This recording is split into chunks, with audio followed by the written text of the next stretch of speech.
Bismillahirrahmanirrahim. Assalamu alaikum first year. I hope you all are fine at homes. Students, today our topic is Avogadro number.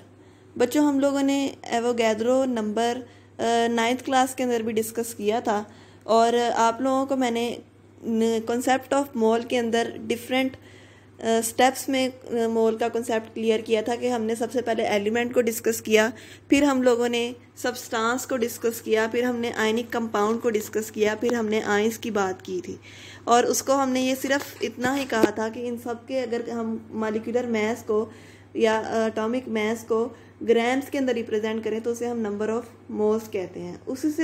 उसी की further explanation हम Avogadro number से करते हैं। Avogadro एक scientist था, उसका नाम एवोगैद्रो था।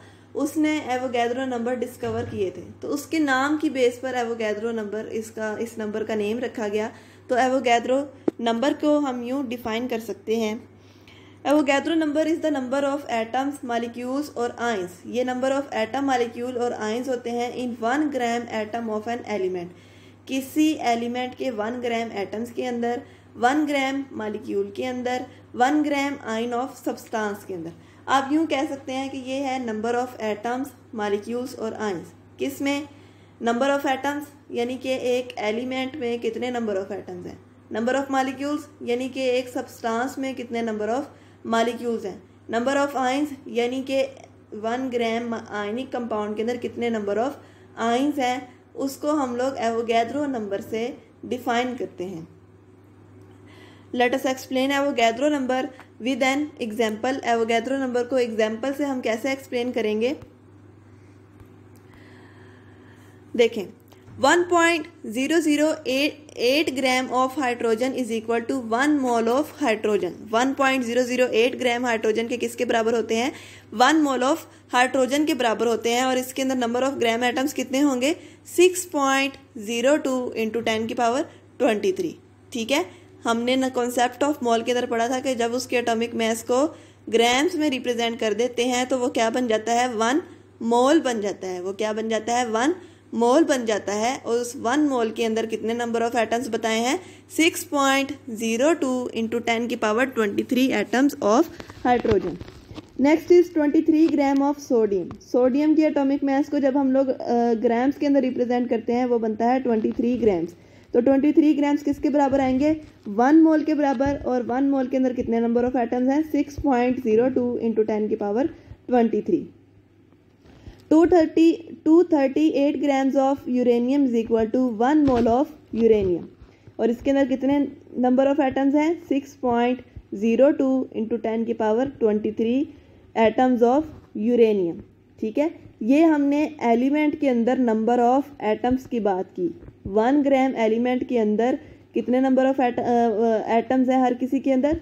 6.02 इंटू 10 की पावर 23 नंबर ऑफ एटम्स हैं। अगर हम बात करें मॉलिक्यूल की तो आपको पता है वाटर की अगर बात करें तो वाटर का एटॉमिक मास होता है 18 gram. 18 gram of water is equal to 1 mole of water and 1 mole of water contains 6.02 into 10 की power 23 molecules of water. Similarly 180 gram of glucose is equal to 1 mole of glucose. Glucose के 180 grams कितने हैं? किसके बराबर हैं? 1 mole of glucose के बराबर है और इसके अंदर नंबर ऑफ एटम्स कितने हैं? 6.02 इंटू 10 की power 23। Next is 342 grams of sucrose. Sucrose के कितने ग्राम है? 342 ग्राम्स हैं और उसके अंदर नंबर ऑफ मोल्स कितने होंगे? जब हम उसके एटॉमिक मास को हम उसके ग्राम्स के अंदर रिप्रेजेंट कर रहे हैं तो वो क्या बन जाएगा? 1 मोल ऑफ सुक्रोज और उसके अंदर कितने नंबर ऑफ एटम्स होंगे या कितने नंबर ऑफ मॉलिक्यूल्स होंगे? 6.02 इंटू 10 की पावर 23। तो हम यूँ कह सकते हैं कि डिफरेंट एटम्स का, डिफरेंट सब्सटेंसेस का मास डिफरेंट होता है लेकिन उसके अंदर नंबर ऑफ एटम्स सेम होते हैं। ठीक है, अगर हम मोल्स के हिसाब से बात करें, जैसे अगर हम वाटर की बात करते हैं, वाटर का एटॉमिक मास है 18 ग्राम मतलब 1 मोल। ठीक है, जबकि जब हम ग्लूकोज की बात करते हैं उसके ग्राम्स हाइड्रोजन वाटर के ग्राम से ज़्यादा होते हैं, लेकिन अगर हम उसके नंबर ऑफ मोल्स और नंबर ऑफ मॉलिक्यूल्स की बात करें तो वो दोनों के अंदर सेम है। इसी तरह अगर आयनिक कंपाउंड्स के अंदर आयंस की बात की जाए तो 96 ग्राम ऑफ SO4 2 नेगेटिव यानी कि sulphate ion is equal to 1 mole of sulphate. ये इसका 1 मोल के बराबर है और 1 मोल में कितने नंबर ऑफ आयंस हैं 6.02 इंटू 10 की power 23 ions of sulphate ion. 62 gram of nitrate is equal to 1 mole of nitrate. Nitrate के 62 ग्राम्स 1 मोल ऑफ नाइट्रेट के बराबर हैं और इसके अंदर 6.02 इंटू 10 की पावर 23 आयंस हैं नाइट्रेट आयन के। सो हम यूँ कह सकते हैं कि द नंबर 6.02 इंटू 10 की power 23 is equal to 1 mole of substance. जो 6.02 इंटू 10 की पावर 23 है वो किसके बराबर है 1 मोल ऑफ सब्सटेंस के बराबर है। हम ये सिंपल यूँ कह सकते हैं किसी भी सब्सटेंस के 1 मोल के अंदर नंबर ऑफ पार्टिकल्स कितने हैं 6.02 इंटू 10 की पावर 23। अगर हम लोग 1 मोल एलिमेंट की बात करेंगे तो उसके अंदर नंबर ऑफ एटम्स होंगे 6.02 इंटू 10 की पावर 23। अगर हम लोग 1 मोल सब्सटेंस की बात करेंगे तो उसके अंदर नंबर ऑफ मॉलिक्यूल्स कितने होंगे 6.02 इंटू 10 की पावर 23। सिमिलरली अगर हम लोग आयनिक कंपाउंड की बात करेंगे तो आयनिक कंपाउंड के अंदर 1 मोल के अंदर कितने नंबर ऑफ आयनिक स्पीशीज होंगी 6.02 इंटू 10 की पावर 23। इस नंबर को हम लोग क्या कहते हैं, इस नंबर को हम लोग एवोगैड्रो नंबर कहते हैं and it is denoted by Na। इसको हम कैपिटल N और कैपिटल A से रिप्रेजेंट करते हैं। कैपिटल N जो है वो नंबर को शो करता है, A जो है वो एवोगैड्रो को शो करता है। ठीक है, अब एवोगैड्रो नंबर से हम लोग number of atoms find out कर सकते हैं। हम लोगों ने जब इसकी स्टार्ट में डेफिनेशन फाइंड की थी, स्टार्ट में इसको जब हमने डिफाइन किया था तब मैंने आपको बताया था कि एवोगैड्रो नंबर बेसिकली क्या है, ये नंबर ऑफ एटम्स हैं, नंबर ऑफ मॉलिक्यूल्स हैं या नंबर ऑफ आयंस है according to its species to which it is related. ठीक है, तो जब हम लोगों ने इसको फाइंड आउट करना होता है तो सिंपल सी बात है, आप उसके नंबर ऑफ मोल्स को, हम लोगों ने लास्ट लेक्चर के अंदर number of moles find out करना सीखे थे। नंबर ऑफ मोल्स को आप एवोगैड्रो नंबर से मल्टीप्लाई कर दो तो आपके पास number of atoms, number of elements या नंबर ऑफ मॉलिक्यूल्स या फिर नंबर ऑफ आयंस आ जाता है। ठीक है, for example number of atoms of element is equal to mass of element over atomic mass multiply by Avogadro number. उसके बाद number of molecules of compound is equal to mass of compound over molecular mass multiplied by Avogadro number. Mass of ion over ionic mass multiplied by Avogadro number. उसके बाद बेटा एक छोटी सी discussion आपकी book में की गई है जिसकी रीडिंग आपको मैंने समझानी थी, क्योंकि अगर आप इसकी रीडिंग डायरेक्टली करेंगे तो आपको समझ में नहीं आएगी। तो मेरे साथ साथ आप इसको ज़रा रीड कर लें ताकि मैं आपको साथ साथ समझा सकूं। When we have compound of non mass, we can calculate the number of atoms from their formula।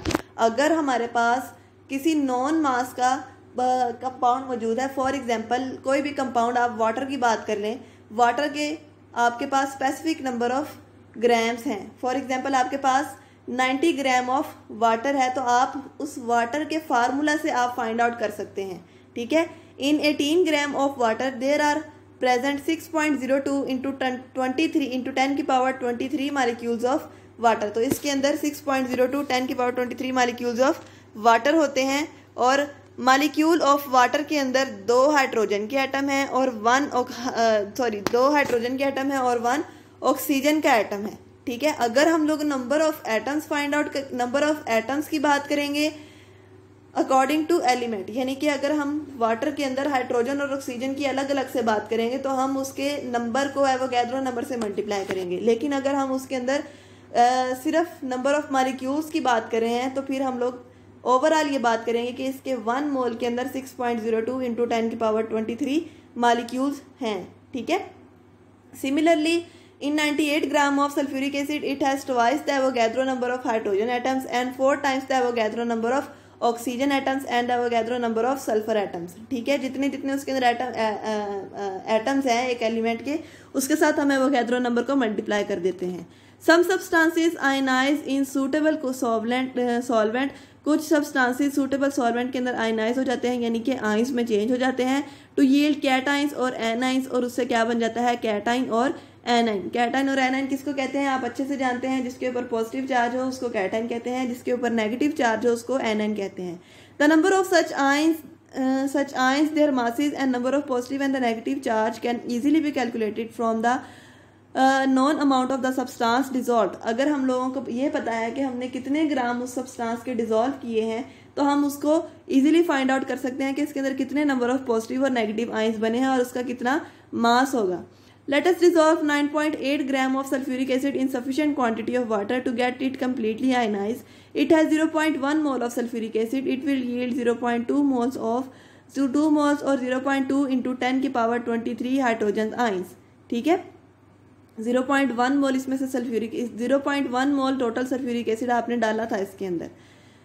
ठीक है, और 0.1 का मतलब ये है कि आपके पास 2 हाइड्रोजन के एटम है, तो आप 0.1 को 2 से मल्टीप्लाई करेंगे तो आ जाएगा 0.2, और इस 0.2 को आपने मल्टीप्लाई करना है 6.02 इंटू 10 की पावर 23 से, तो आपके पास नंबर ऑफ हाइड्रोजन आइंस आ जाएंगे. इसी तरह अगर आप सल्फेट की बात करें, SO4 2 नेगेटिव, एक सल्फेट आइन बनता है इसके अंदर, तो आप 0.1 को 0.1 से मल्टीप्लाई करें, आंसर 0.1 ही आएगा, और उसको आप एवोगैड्रो से मल्टीप्लाई कर दें तो आपके पास सल्फेट आयन के नंबर ऑफ आयंस आ जाएंगे. ठीक है, total positive charges will be 0.2 into 6.02 into 10 की power 23 and the total negative charges will be 0.2 into 6.02 into 10 की power 23 has 2 negative charges. The total mass will be 0.2 into 1.008 grams and that of sulphate is 0.1 into 96. अगर हम लोग इसके मास की बात करें तो आप उसके मॉलिक्यूलर मैस से मल्टीप्लाई करते हैं. इस तरीके से हम लोग एवोगैड्रो नंबर से number of atoms find out कर सकते हैं. नेक्स्ट आपको एक एग्जांपल दी गई है. How many molecules of water are there in 10 gram of ice. Ice आपके पास 10 ग्राम है, उसके अंदर आपने नंबर ऑफ मॉलिक्यूल्स फाइंड करने हैं. Also calculate the number of atoms of hydrogen and oxygen separately. इसके अंदर आपने हाइड्रोजन और ऑक्सीजन के नंबर ऑफ एटम्स भी फाइंड आउट करने हैं. Total number of atoms find out करने हैं and the covalent bond present in the sample, और कोवलेंट बॉन्ड फाइंड आउट करने हैं कि कितने हैं. ठीक है, सबसे पहले आप क्या करते हैं, मास ऑफ आइस 10 ग्राम दे दिया, मोलर मास उसका 18 ग्राम दे दिया, और number of atoms find out करने का फार्मूला मैंने आपको बताया था कि आप उसके नंबर ऑफ मोल्स वाले फार्मूले को एवोगैड्रो नंबर से मल्टीप्लाई कर देते हैं. तो हमने वाटर के अंदर number of molecules find out करने हैं, तो हम क्या करते हैं, mass of water in grams over उसका मोलर मैस, और इसको एवोगैड्रो नंबर से मल्टीप्लाई कर देते हैं, तो आपके पास नंबर ऑफ मॉलिक्यूल्स आ जाते हैं 0.55 इंटू 6.02 इंटू 10 की पावर 23. इसका आंसर आएगा 3.31 इंटू 10 की पावर 23. आपके पास नंबर ऑफ मॉलिक्यूल्स कितने आ गए, 3.31 इंटू 10 की पावर 23. अब आप देखें वाटर के मॉलिक्यूल्स के अंदर कितने हाइड्रोजन एटम हैं, 2 हाइड्रोजन एटम हैं, तो आप उस 2 को मल्टीप्लाई कर देंगे नंबर ऑफ वाटर मॉलिक्यूल्स के साथ, यानी कि जितने नंबर ऑफ वाटर मॉलिक्यूल्स हैं उसके अंदर. फॉर एग्जांपल आपके पास ये तो पॉइंट्स के अंदर है ना, फॉर एग्जांपल आपके पास 5 नंबर हैं वाटर मॉलिक्यूल्स के. ठीक है, अब हर वाटर मॉलिक्यूल्स के अंदर 2 हाइड्रोजन है, तो आप उसको टोटल से मल्टीप्लाई कर देते हैं. सेम वही चीज़ हम यहाँ पर कर रहे हैं कि एक वाटर मॉलिक्यूल्स के अंदर 2 हाइड्रोजन एटम है और टोटल नंबर ऑफ मॉलिक्यूल्स कितने हैं, 3.31 इंटू 10 की पावर 23. तो हम 2 को 3.31 से मल्टीप्लाई कर देते हैं और आंसर आपके पास आता है 6.68 इंटू 10 की पावर 23, और ये आपके पास आ जाएगा number of hydrogen atoms in 1 mole of water. 1 molecule of water contains 1 oxygen atom, उसके अंदर 1 ऑक्सीजन एटम है, और 3.31, अब यहाँ पर 1 है तो हम 1 को 3.31 से मल्टीप्लाई कर देंगे, आंसर 3.31 आ जाएगा. ठीक है, 1 molecule of water contain number of covalent bonds. अब वाटर के अंदर 2 कोवलेंट बॉन्ड होते हैं, दरमियान में ऑक्सीजन होती है और दोनों साइडों पर उसके हाइड्रोजन अटैच होती है. ठीक है, तो 2 को आप 3.31 इंटू 10 की पावर 23 से मल्टीप्लाई करेंगे, आंसर आपके पास आ जाएगा 6.68 इंटू 10 की पावर 23. और टोटल नंबर ऑफ हाइड्रोजन के लिए आप इसके total number of water molecule से मल्टीप्लाई कर देंगे, तो total number of water molecules आपके पास आए थे 3.31 इंटू 10 की पावर 23. 6.68 को 3.31 से मल्टीप्लाई करेंगे, आंसर आ जाएगा 9.99 इंटू 10 की पावर 23. इस तरीके से हम लोग number of covalent bonds, number of hydrogen atoms, number of oxygen atoms और number of water molecules find out कर सकते हैं 10 ग्राम ऑफ आइस के अंदर. नेक्स्ट एग्जाम्पल आपकी असाइनमेंट है, वो आपने खुद करनी है. अल्लाह ताला आपको अपने हिफ्ज़-ओ-ईमान में रखे. उम्मीद है आपको समझ आई होगी. अल्लाह हाफिज़.